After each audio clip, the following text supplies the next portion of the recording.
오늘은 조금 한국어로 여러분이한테 얘기를 좀 해볼게요. 당신은 외국 이름을 갖고 싶다고 생각한 적 있나요? 그 여자는 낯선 땅 대한민국에 와서 한글 이름을 갖기로 했고 그 이유를 들은 사람들은 하나같이 놀랐습니다. 그 사람이 불러주는 제 이름이 좋아요. 대체 그녀에게 무슨 일이 일어난 걸까요? 누구도 예상치 못한 반전이 있습니다. 끝까지 함께 들어주세요. 구독과 좋아요는 영상 제작에 아주 큰 힘이 됩니다. 저는 지금까지 제 이름이 제대로 불린 적이 몇 번이나 될까요? 한국에 온 지 벌써 6달이 지났는데 손가락으로 셀 수 있을 정도예요. 사와 무라카미.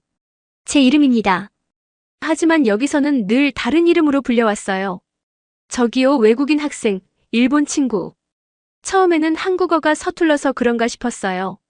제가 제 이름을 제대로 발음하지 못해서 사람들이 기억하지 못하는 건가 생각했죠. 그런데 시간이 지나면서 깨달았어요. 사람들은 제 이름을 기억하려고 하지 않았던 거예요.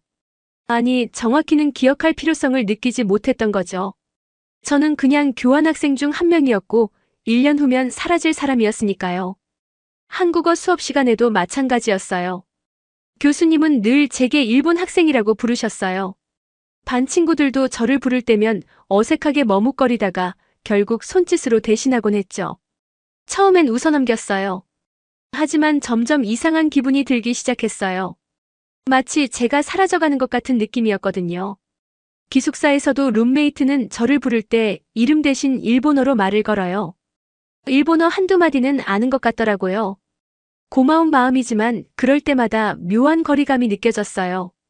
저는 일본에서 온 교환학생이 아니라 그냥 사와 무라카미라는 한 사람이고 싶었거든요.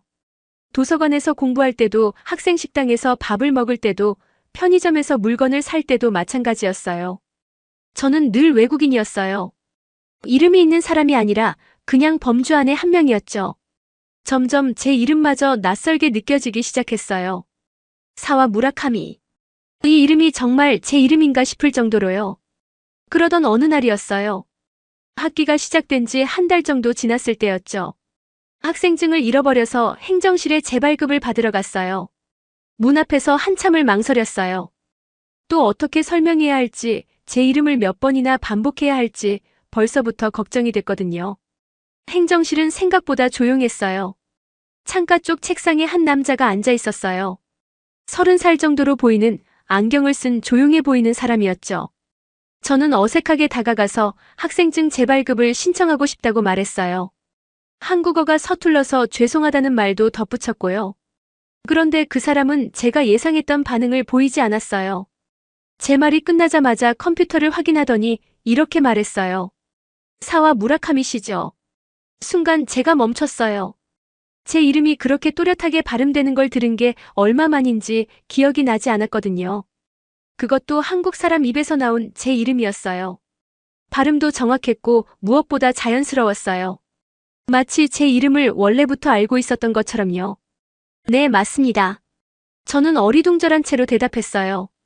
그 사람은 박재윤이라고 자기소개를 했어요. 유학생 담당 행정조교라고 했죠.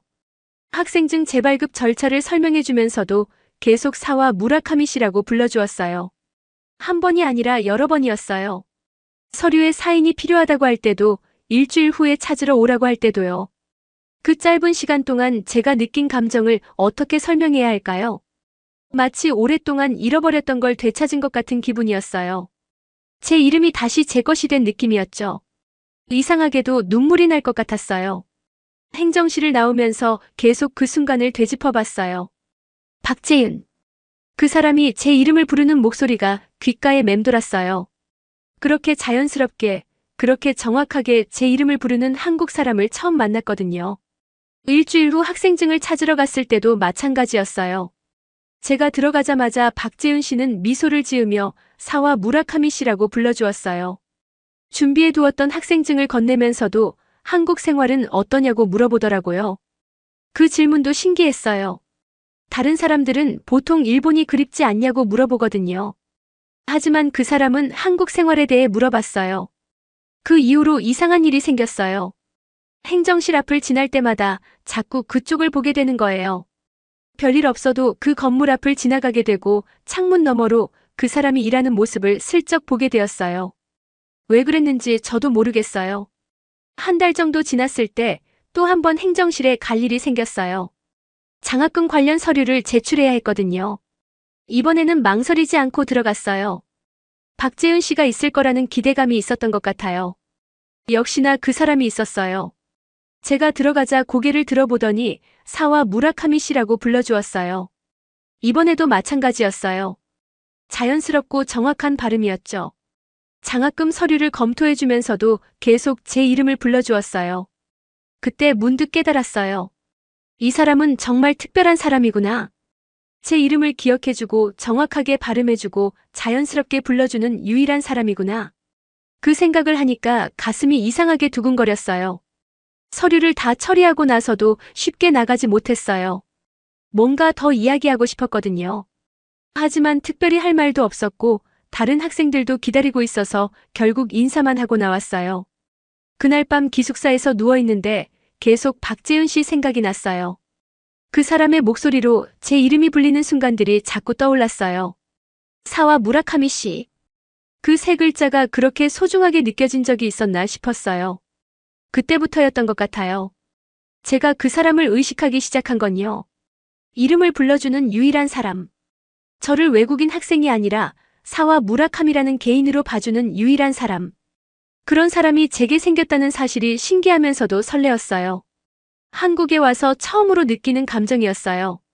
누군가가 저를 알아봐주고 기억해주고 인정해준다는 느낌이었죠. 그리고 그 누군가가 박재은이라는 이름을 가진 사람이라는 것도요. 그날부터 제 마음속에 작은 변화가 생겼어요. 뭔지 모를 기대감 같은 것이었어요. 내일은 또 어떤 일이 있을까? 그 사람을 또 만나게 될까? 그러면 또 제 이름을 불러줄까? 그런 생각들이 자꾸 들었어요. 처음으로 한국에서의 하루하루가 기다려지기 시작했어요. 그리고 그 모든 것의 시작이 제 이름을 정확히 불러준 한 사람 때문이라는 걸 알았을 때 제 마음에는 이미 작은 균열이 생기기 시작했어요. 그 이후로 제 일상에 작은 변화가 생겼어요.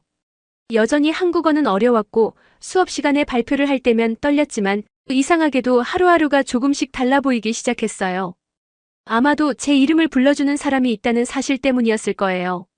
아침에 일어날 때도 혹시 오늘 행정실에 갈 일이 있을까 생각해보곤 했어요. 별일 없는 날에도 그 건물 앞을 지나가게 되었고 창문 너머로 박재은 씨가 일하는 모습을 보면 괜히 마음이 놓였어요. 그 사람이 거기 있다는 것만으로도 이 낯선 곳이 조금은 덜 낯설게 느껴졌거든요. 한국어 수업도 예전과는 달라졌어요. 교수님이 여전히 일본 학생이라고 부르시긴 했지만 그때마다 박재은 씨의 목소리가 떠올랐어요. 사와 무라카미 씨. 그 또렷한 발음이 귓가에 맴돌면서 제가 누구인지 잊지 않게 해주었어요. 그러던 어느 날 학생회관 게시판에서 우연히 한 장의 공고문을 보게 되었어요.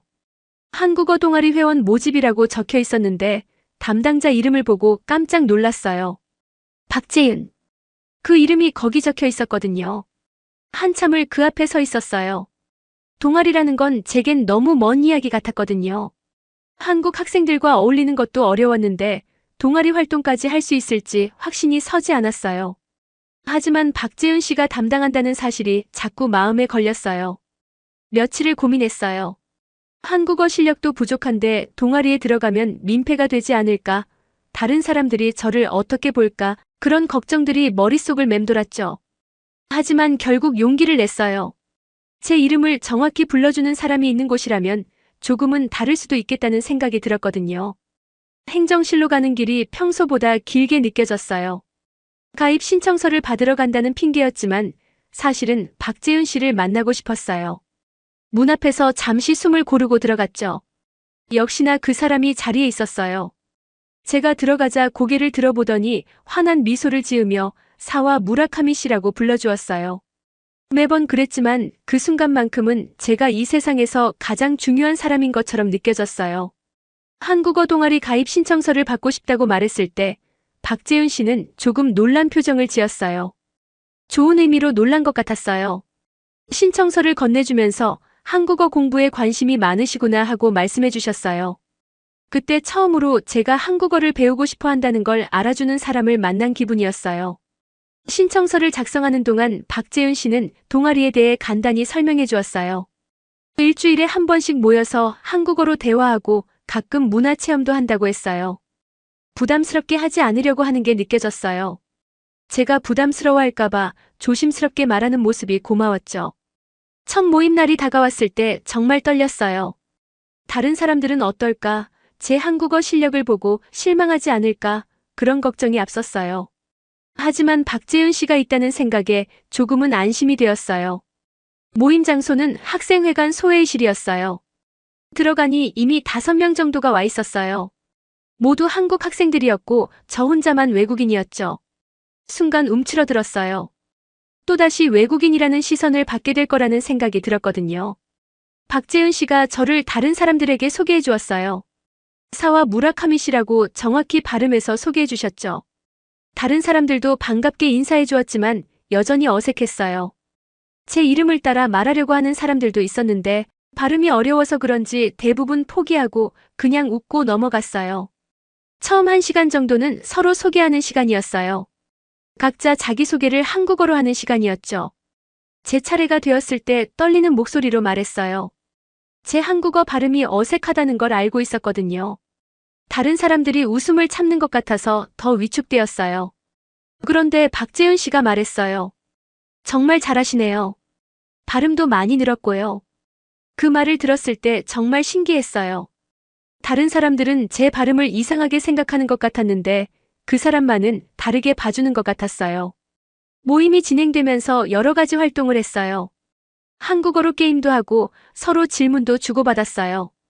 처음에는 따라가기 어려웠지만 점점 재미있어졌어요. 무엇보다 박재윤 씨가 제가 대답할 때마다 고개를 끄덕이며 들어주는 모습이 힘이 되었어요. 다른 사람들이 제 발음을 지적할 때도 있었어요. 장난스럽게 하는 말이었지만 그럴 때마다 움츠러들었어요. 하지만 박재윤 씨는 그럴 때마다 자연스럽게 다른 화제로 넘어가게 해주었어요. 제가 상처받지 않도록 보호해주는 느낌이었어요. 모임이 끝나갈 무렵 한 학생이 농담처럼 말했어요. 한국 이름을 하나 만들어보는 게 어떠냐고요? 한국에서 생활하는 동안 쓸 수 있는 이름 말이에요. 다른 사람들도 재미있어 했어요. 하지만 저는 좀 복잡한 기분이었어요. 그때 박재윤 씨가 조용히 말했어요. 사와 무라카미도 충분히 예쁜 이름인데요. 그대로도 충분해요. 짧은 말이었지만 그 순간 제 마음에 뭔가 따뜻한 게 스며들었어요. 처음으로 제 이름을 지켜주는 사람을 만난 기분이었어요. 집에 돌아가는 길에 계속 그 말이 맴돌았어요. 그대로도 충분해요. 누군가 제게 그런 말을 해준 적이 있었나 싶었어요. 한국에 와서 줄곧 부족하다고 느꼈던 것들, 다르다고 여겨졌던 것들이 그대로도 괜찮다고 말해주는 사람이 있다는 게 신기했어요. 그날 밤 기숙사에서 누워있으면서 문득 어릴 때 일이 떠올랐어요. 할머니가 제게 해주셨던 말씀이었어요.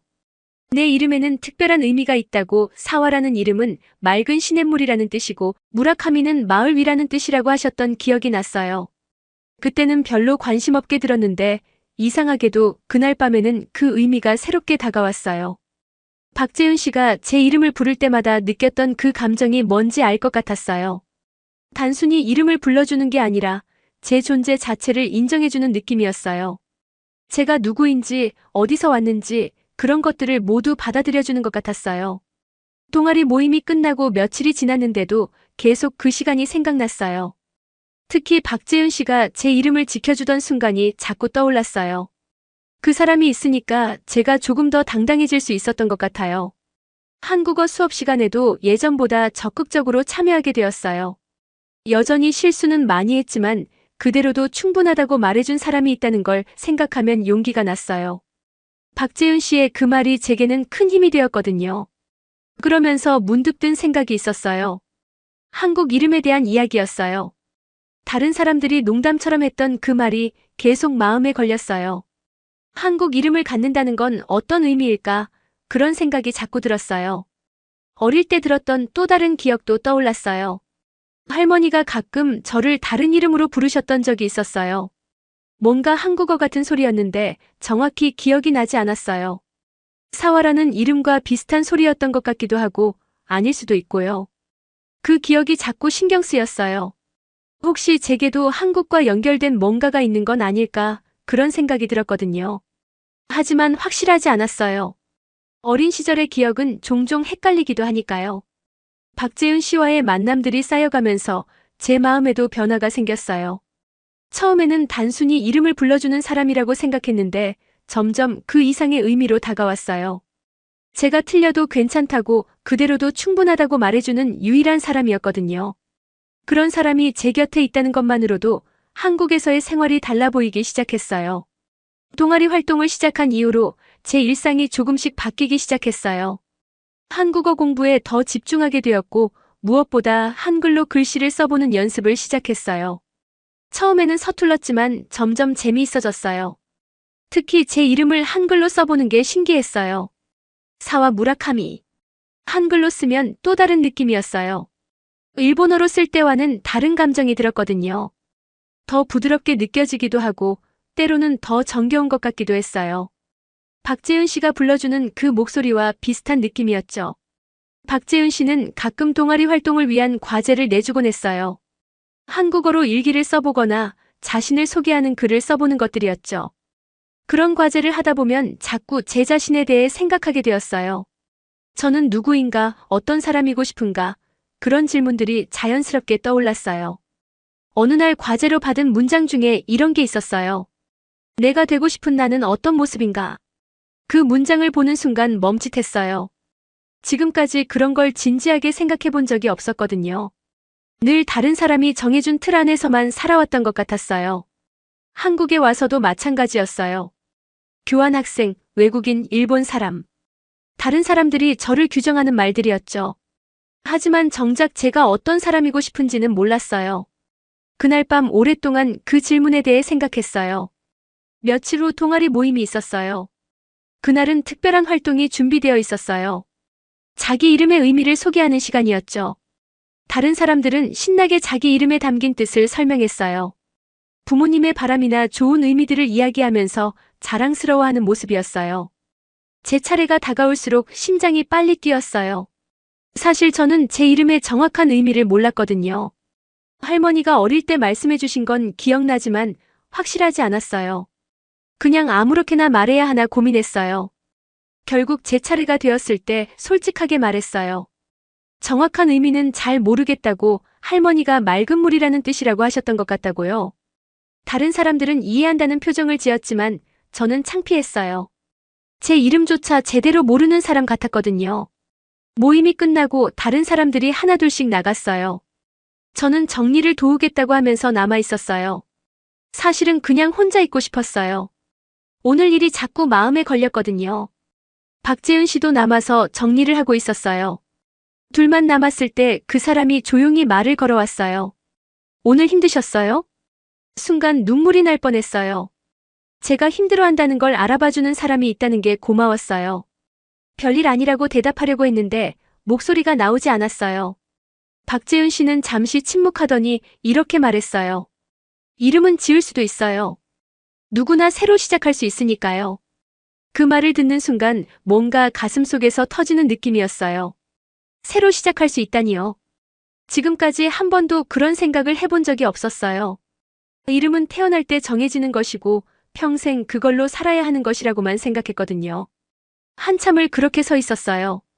박재윤 씨는 재촉하지 않고 기다려주었어요. 그 침묵이 부담스럽지 않았어요. 오히려 제 마음을 정리할 시간을 주는 느낌이었죠. 결국 저는 떨리는 목소리로 말했어요. 저 한국 이름 갖고 싶어요. 그 말을 하고 나니까 부끄러웠어요.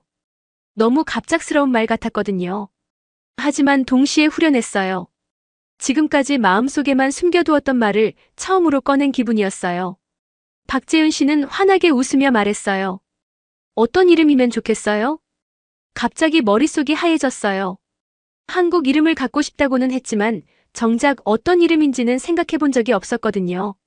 그런데 문득 어릴 적 기억이 떠올랐어요. 어머니가 가끔 저를 부를 때 쓰던 말이 있었어요. 장난스럽게 하는 말이었는데 당시에는 별로 신경 쓰지 않았어요. 하지만 지금 생각해보니 그게 한국어 이름 같았어요. 서연 어릴 적 엄마가 그렇게 불렀던 것 같아요. 그 말을 하고 나서 스스로도 놀랐어요. 왜 갑자기 그 이름이 떠올랐는지 모르겠었거든요. 하지만 말하고 나니까 왠지 맞는 것 같았어요. 서연. 그 소리가 제게 어울리는 것 같았어요. 박재윤 씨는 잠시 그 이름을 되뇌더니 고개를 끄덕였어요. 예쁜 이름이네요. 그리고 잠시 후 조용히 말했어요. 서연 씨. 그 순간을 어떻게 설명해야 할까요? 지금까지 들어본 어떤 말보다 그 짧은 이름 하나가 제 마음 깊숙한 곳까지 울렸어요. 마치 오랫동안 잃어버렸던 걸 되찾은 기분이었어요. 아니, 처음으로 진짜 저를 찾은 기분이었죠. 사와 무라카미도 좋은 이름이었지만 서연이라는 이름은 달랐어요. 더 가깝게 느껴졌고 더 제 것 같았어요. 무엇보다 박재윤 씨의 목소리로 불리는 그 이름이 너무 좋았어요. 그날 밤 기숙사로 돌아가는 길에 계속 그 순간을 떠올렸어요. 서연 씨. 그 두 글자가 귓가에 맴돌았어요. 처음으로 누군가 제게 새로운 이름을 선물해준 기분이었어요. 룸메이트에게도 말해보고 싶었지만 아직은 혼자만 간직하고 싶었어요. 박재윤 씨와 저만 아는 특별한 이름 같았거든요. 그 사람이 처음으로 불러준 이름이니까요. 그날부터 거울을 볼 때마다 속으로 중얼거렸어요. 서연. 그 이름으로 불리는 제 모습을 상상해봤어요. 사와 무라카미일 때와는 다른 느낌이었어요. 더 당당하고 더 자신 있는 모습이었죠. 한국어 공부도 더 재미있어졌어요. 서연이라는 이름으로 한국어를 배우는 기분이었거든요. 발음이 틀려도 예전처럼 위축되지 않았어요. 서연이면 괜찮을 것 같았어요. 며칠 후 다시 동아리 모임이 있었어요. 박재윤 씨를 보는 제 마음이 예전과 달라진 걸 느꼈어요. 단순히 이름을 불러주는 사람이 아니라 저에게 새로운 시작을 선물해준 사람이었어요. 모임 중에 박재윤 씨가 저를 사와 무라카미 씨라고 부를 때도 있었고 서연 씨라고 부를 때도 있었어요. 다른 사람들 앞에서는 원래 이름으로 둘만 있을 때는 서연이라고 불러주는 것 같았어요. 그 배려가 고마웠어요. 서연이라는 이름을 갖게 되면서 제 자신에 대해서도 다시 생각하게 되었어요. 저는 어떤 사람인가, 어떤 사람이 되고 싶은가. 이전보다 그런 질문들이 더 구체적으로 느껴졌어요. 그리고 무엇보다 박재윤 씨에 대한 제 마음도 변했어요. 처음에는 단순히 고마운 사람이었어요. 제 이름을 불러주는 유일한 사람이었으니까요. 하지만 이제는 달랐어요. 그 사람이 제게 서연이라는 이름을 선물해준 순간 저는 완전히 다른 감정을 느꼈어요. 처음으로 누군가 저를 있는 그대로 받아들여주면서도 동시에 새로운 가능성을 보여준 사람이었거든요. 그날 밤 잠들기 전에 깨달았어요. 제가 박재윤 씨를 좋아하게 되었다는 걸요. 이름을 불러주는 것에 대한 고마움을 넘어서 진짜 한 사람으로서 그 사람을 좋아하게 된 거였어요. 서연이라는 이름과 함께 제 마음도 새롭게 시작된 기분이었어요. 그리고 그 모든 것의 중심에 박재윤이라는 사람이 있었어요. 제게 새로운 이름과 새로운 시작을 선물해준 사람이요. 서연이라는 이름을 갖게 된 이후로 제 삶이 완전히 달라졌어요. 단순히 새로운 이름을 가진 게 아니라 마치 새로운 사람이 된 기분이었거든요. 처음으로 제가 제 삶의 주인이 된 느낌이었어요. 먼저 기숙사 룸메이트에게 말했어요. 앞으로 서연이라고 불러달라고요. 처음에는 의아해했지만 금세 자연스럽게 받아들여 주었어요. 한국어 수업에서도 교수님께 말씀드렸어요. 서연이라는 한국 이름으로 불려도 괜찮다고요. 교수님도 웃으며 예쁜 이름이라고 하셨어요. 그런데 정말 신기한 일이 생겼어요. 서연이라고 소개하니까 사람들이 저를 보는 시선이 달라진 거예요. 더 이상 외국인 학생이 아니라 그냥 서연이라는 한 사람으로 봐주는 느낌이었어요. 물론 여전히 일본에서 온 교환학생이었지만 그것만으로 규정되지 않는다는 기분이 들었어요. 한글로 이름을 쓰는 연습도 시작했어요. 서연. 두 글자지만 쓸 때마다 기분이 좋았어요. 처음에는 삐뚤삐뚤했지만 점점 나아졌어요. 노트에 몇 번이고 써보고 사인 연습도 했어요. 처음으로 제 글씨에 자부심을 느꼈어요. 박재윤 씨는 여전히 때에 따라 사와 무라카미 씨라고 부르기도 하고 서연 씨라고 부르기도 했어요. 다른 사람들 앞에서는 공식적인 이름으로 둘만 있을 때는 서연이라고요. 그 배려가 정말 고마웠어요. 며칠이 지나면서 마음속에 어떤 충동이 생겼어요. 박재윤 씨에게 편지를 써보고 싶다는 생각이었어요. 한국어로 한글로요. 처음으로 제 마음을 온전히 전해보고 싶었거든요. 편지를 쓰는 건 생각보다 어려웠어요. 한국어 실력도 부족했고 어떤 말을 해야 할지도 막막했어요. 하지만 포기하고 싶지 않았어요. 며칠 동안 고민하면서 조금씩 써내려갔어요. 내용은 길지 않았어요. 하지만 제 마음이 모두 담겨 있었어요. 감사하다는 말, 처음으로 제 이름을 선택할 수 있게 해줘서 고맙다는 말, 그리고 서연이라는 이름을 불러줘서 고맙다는 말이었어요. 편지 마지막에는 이렇게 썼어요. 저는 제 이름을 제가 선택했어요. 그리고 당신이 처음 불러줘서 가능했어요. 그 문장을 쓰면서 눈물이 났어요. 정말 그런 마음이었거든요. 편지를 다 쓰고 나서도 며칠을 고민했어요. 정말 전해도 될까? 부담스러워하지 않을까? 하지만 결국 용기를 냈어요. 동아리 모임이 있는 날, 모임이 끝나고 박재윤 씨에게 조용히 건넸어요. 편지를 받는 박재윤 씨의 표정이 기억에 남아요. 조금 놀란 듯 했지만 곧 따뜻한 미소를 지었어요. 고맙다고 하면서 소중히 받겠다고 했어요. 그 순간 제 얼굴이 빨개졌을 거예요. 며칠 후 박재윤 씨가 답장을 주었어요. 저보다 훨씬 깔끔한 글씨로 쓰인 짧은 편지였어요. 그 내용을 읽는 순간 가슴이 뭉클했어요. 서연 씨라는 이름 참 잘 어울립니다. 그렇게 불러드릴 수 있어서 감사합니다. 짧은 문장이었지만 그 안에 담긴 마음이 느껴졌어요. 박재윤 씨도 저와 같은 마음이었구나 싶었어요. 이름을 통해서 연결된 우리만의 특별한 관계였죠. 그 편지를 받고 나서 깨달은 게 있었어요. 저는 더 이상 외국인이라는 생각이 들지 않았어요. 물론 일본에서 왔고 한국어도 완벽하지 않았지만 그런 것들이 더 이상 저를 규정하지 않았어요. 저는 그냥 서연이었어요. 한국이라는 낯선 땅에서 처음으로 뿌리를 내린 기분이었어요. 이곳이 제게도 의미 있는 곳이 되었다는 느낌이었죠. 무엇보다 저를 있는 그대로 받아들여주는 사람이 있다는 게 큰 힘이 되었어요. 교환학생 기간이 얼마 남지 않았다는 걸 깨달았을 때 문득 어떤 결심이 들었어요. 서연이라는 이름을 정식으로 제 이름으로 만들고 싶다는 생각이었어요. 단순히 별명이 아니라 진짜 제 이름으로요. 계명에 대해 알아보기 시작했어요. 복잡한 절차였지만 불가능한 건 아니었어요. 한국에서 생활하면서 쓸 수 있는 이름으로 등록할 수 있다는 걸 알았어요. 서류를 준비하는 과정이 길었어요. 여러 번 관공서를 오가야 했고 많은 서류를 작성해야 했어요. 하지만 그 모든 과정이 의미 있게 느껴졌어요. 제가 진짜로 서연이 되는 과정이었으니까요. 마침내 최종 서류를 제출하는 날이 왔어요. 신청서의 마지막 서명란에 이름을 적어야 했어요. 잠시 망설이다가 또박또박 한글로 적었어요. 한서연. 그게 제 새로운 이름이었어요. 서류를 제출하고 건물 밖으로 나왔을 때 뜻밖의 사람을 마주쳤어요. 박재윤 씨가 그곳에 서 있었어요. 마치 저를 기다리고 있었던 것처럼요. 어떻게 알고 왔느냐고 물으니까 그냥 지나가다가 봤다고 하더라고요. 하지만 그냥 우연이 아니라는 걸 알 수 있었어요. 제가 오늘 서류를 제출한다는 걸 알고 있었던 거죠. 무슨 일로 왔냐고 묻는 박재윤 씨에게 말했어요. 개명 신청을 했다고, 이제 정말 서연이 되었다고요. 그 말을 들은 박재윤 씨의 표정이 환해졌어요. 그때 박재윤 씨가 조용히 말했어요. 축하합니다, 서연 씨. 그 순간을 어떻게 설명해야 할까요? 지금까지 그 이름을 불러주었던 모든 순간들이 떠올랐어요. 처음 행정실에서 만났을 때부터 동아리에서 함께했던 시간들, 편지를 주고받았던 순간까지.